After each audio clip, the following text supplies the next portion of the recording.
Ayun po, ang bumbero ng San Sebastian, Kawit, Cavite po. Dito po sa bibingka po, ayan po. Nasusunog yung kubo nila. Pinabayaan yung baga ng apoy.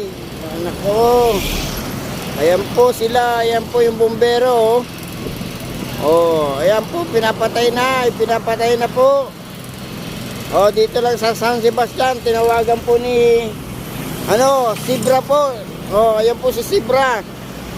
Tumawag agad ng bumbero para mapatay lang yung usok ng ang nasusunog na kubo nito. Nilutuan ng bibingka. Oh, dito lang. Oh, sa San Sebastian, Kawit, Cavite po. Dito lang po kami. Oh. Kami po yung nagtatambo. Oh. Ayan po. Oh, tinatawagan ko yung may-ari, hindi sumasagot. Salamat sa San Sebastian, Kawit, Cavite. Magandang hapon sa inyong lahat dyan.